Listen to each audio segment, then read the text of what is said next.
You know, ngiyayicabangela nje ayikabi kodwa ngibuka lento ukuthi siphila ezweni elisinika noma yini esingayidingi. South Africa, like izwe lami, and I'm proud of being South African. Kodwa I feel like ngisezweni elinginikeza yonke into as long as ngingayidingi. You know, ngiyaxolisa makhona engibanyathela imsila, but we have a lot of training institutions, universities, apprentice, all these institutions, but we still have got crime. But kuthiwa kuyafundiswa, we still have got issues that are not ending. But kuthiwa kuyafundiswa. On top of that, abantu esibafundisayo abayi-quality bayahamba. Kwenzakalani? Kusho ukuthi noma sifundiswa kodwa asifundiswa ngezinto ezi-relevant. And two, it is proven ukuthi wonke umuntu ophuma la eSouth Africa eya kuma-Western nations ufika shine. Kusho ukuthi si-prepare abantu not for this place, for this town. Even nami njengamanje I'm fighting to get out of this country because I feel it in my spirit ukuthi the environment that I'm in is not conducive. It's not allowing me to spread my wings as wide as I can.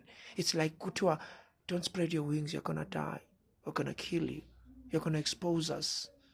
It's like we're in the Daniel situation. Have you read the book of Daniel?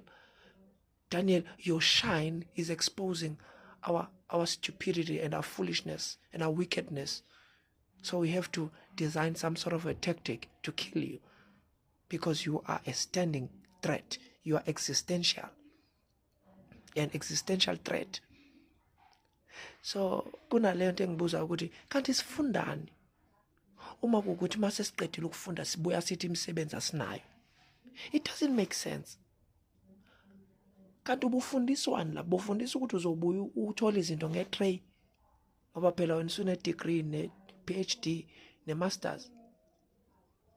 Noma ubufundisa ukuthi uzobuya ebese kuba khona izinto eseziredi ukuthi ungene kuzona. Kwanda futhi nabanye abantu abathi mina sengisebenze nalo muntu nale nkampani iminyaka ngeminyaka kodwa I'm still poor. Wawutshena uba wena ukuthi uzophumelela nge-idea yomunye umuntu noma ngeyithukuthuku zomunye umuntu. Ngaphela njengoba naye iqalile lento ucabangela umndeni wakhe, ucabangela izingane zakhe. Omunye ubaba bayambuza bathi usuze uNkulunkulu kuleli bandla lakho, mawucabanga ubani ombhekile ukuthi uzoqhubeka nalombono. Wakusho kwagcwala umlomo ukuthi ngibheka izingane zami ukuthi izoqhubeka nalombono. Akekho omunye umuntu engimbhekile. Ngibheka amadodana namadodakazi ami ukuthi wona uzoqhubeka. So you find ukuthi kubese kuqhamuka ke abantu abathi hayi ngasebenza la wawuthi kuyoba njani wena. Because mase uyitholile leyo level of education skill njengoba ngenza nami, qala from scratch into yakho. Iqale phansi musu ukugijima ukuyongena kuma platform abantu. Because ila ilahleka khona. Two, musu kubaleka eSouth Africa. Resolve ama issues. Yabona nje bakuthiwa kugcwele criminology eSouth Africa. Dadisha leyo nto ukuthi mina njengosikhumbuzo ngifitha phi. Yabo mina ngifitha kuma morning assemblies. That is why I specialize. Ukuthi ngizoyinquma lento ekuqaleni. Ngizoyinquma ekuqaleni. Sibulala umjolo ema high school ngoba mase uyimithisile lengane kusho wena futhi ukuthi awusayifuni usufuna ukulobola ingane yakho kodwa uyishi. Kusho ukuthi kwasekuqaleni lento obuyiqalile bungayazi bungafundiswanga. Usudestroy impilo yentombazane. Waphinde futhi wadestroy impilo yale ngane yakho kodwa uyayilobola ngoba isizokhula lengane ingenalo ikhaya elifudumele. Angazi why abantu beqala ngezinto ekugcinwa ngazo. Kugcinwa ngayo lento yokujola nokwenza isex nani. Into ezenziwe ekugcineni lezo. Usuwubaba onezinto zakhe, onama skills, onama resources okufukamela ikhaya. Nakhona futhi ugane umuntu wesifazane ophelele ohlakaniphile onama skills akhe. Mhlambe nje upresident kodwa unkosikazi wakho unama skills azomsiza ukuthi abe umuntu wesifazane ogcwele kuleli khaya ozosiza nibambisana as husband and wife, leading your legacy and your family forward. Izinto lezi ezibhalwe ngisho na kwinqolobane ukuthi yini umuntu wesifazane, yini umuntu wesilisa, yini ikhaya, yini umndeni, yini ukwakhiwa kwesizwe. So nginalawo ama-questions ukuthi kanti sifundiswana, mhlawumbe futhi siyafundiswa ukuthi thina singalaleli, ujahe ukuthola ama-scores, ugqoke ijazi elibovu. So kunalawo ama-questions bazalwane ngifuna ukuthi siwakhulekele enkosini ukuthi I'm just thinking out loud. This is not directed to anybody. Sesiyakhuluma nje ukuthi kanti kwenzakalani ngoba babesitshena thina baba ukuthi first you need to diagnose the issue and then deal with not the symptoms of the issue but the root causes, uproot it. Ingakho kuthiwa the word of God uproots the cedars of Lebanon. It takes things from the root stems, annihilate it, it destroys it. Makuthiwa resolve inkinga, we are troubleshooting. We deal with the issue at grassroots level so that it will never come back again. So that is why we need to take time and study. Don't be an expert of anything and everything. Usame yabo nje izinto engiyifunda manje bangenza teaching practice. Ngiyafuna ukuthi teacher, they are trying by their best. But still issues, because ama issues akhona. So mangifunda vela bahleke they taught me, because ngingakhuluma ngo-matric ngoba warning now. Bangifundise vela bahle ukuthi wena uyosebenzisa ingqondo, uyoba ingxenye yabantu abazo-resolve ama-issues in the country. So that is what we are trying to do. Umsindo awuzukusiza bafowethu ukuba ingxenye yawo wonke ama-struggles, yonke imizabalazo wena ukhona, imizabalazo kabhiya ukhona, imizabalazo yokulwa nomalume nobaba wakho nibambisene noma wakho ukhona, imizabalazo yokulwa noma wakho nibambisene nobaba wakho nokhazini bakho ukhona, imizabalazo yokulwa nabantu abadala ukhona, imizabalazo yokulwa nama-state-owned systems. Because enye into e-wrong siyenza in our country ukucabanga ukuthi kufuneke sidestroy into ey'ndala ukuze kuvele into ezintsha. uJesu wakusho kwagcwala umlomo ukuthi angizile ukuzochitha, ngizogcwalisa. I'm here to add value. I'm here to bring about meaning. I'm here to be the link that has been missing for years. Kuhlele kubuzwa kuthiwa ubani oyosilungisela le nkinga. Sengifikile-ke mina ngizoyilungisa. Okuzothi umuntu omusha, why ugijimisa izinto eziyoba khona impilo yakho yonke?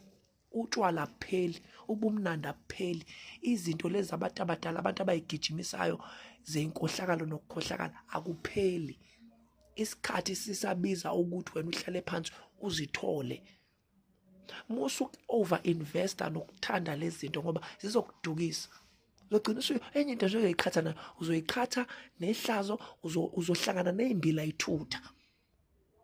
Njengoba nje ubhizi uyitshela uyayazi impilo, uzohlangana nabantu abazokuyuza bese bayakulaxaza mase bebona ukuthi uya inusable. Uzohlangana nabantu ababaziyo, abantu abasha abanjengawo. Hamba ubuka imovie kaPinocchio. Abantu abasha uyazi bazalwane, khona abantu abakulindele ukuthi wena uflope, uyitshela ukuthi ungcono uyazi. Bakulindile. Bakulindile njengempisi. They are waiting for that day. Njengoba umuhle kangaka, njengoba uhandsome kangaka my brother. Bakulindile ukuthi mhla wathi uyaphuma esikoleni uzofika ngathi umngani wakho. Thatha bakufake ube ingxenye yeprogram yakho ngoba vele umusha usane energy. Masikhula lento bese iyahlala phansi acabanga. Uyingozi lo, ake ngimkhiphe. Yes, omzilekazi bazaleka kanjalo. Onqika, oyinsa bazaleka kanjalo. Even no Princess Mkabayi wazaleka kanjalo, no Shaka Zulu wazaleka kanjalo isilo. Because khona abantu babonke uhlakaniphile lo muntu. Kwasho ukuthi nawe uyabona ukuthi njengoba ngihlakaniphile sengiyingozi. No Sarai, Abraham, Egypt, nonkosikazi wakhe emuhle wathi wamuhle. Simbulalo Abraham sithathele. Wathi Abraham ake anethi usisi wami ngoba uyazi. Ingozi lento yokwakhela phe kwe-foundation yabanye abantu. Qala phansi into yakho. Yes, you'll need support there and there. You'll need advice there and there. Kodwa iqale phansi. Ngabuza imento yami ukuthi why ufuna ngiqale ngiyoba isicashala lentweni yomunye umuntu? Why ngingaqali kwamanje entweni yami ngifunde from my own mistakes, ngiqhubeke kuyona. Why ngingasizwa ukuthi ngibe ubest kulento engigudi kuyona?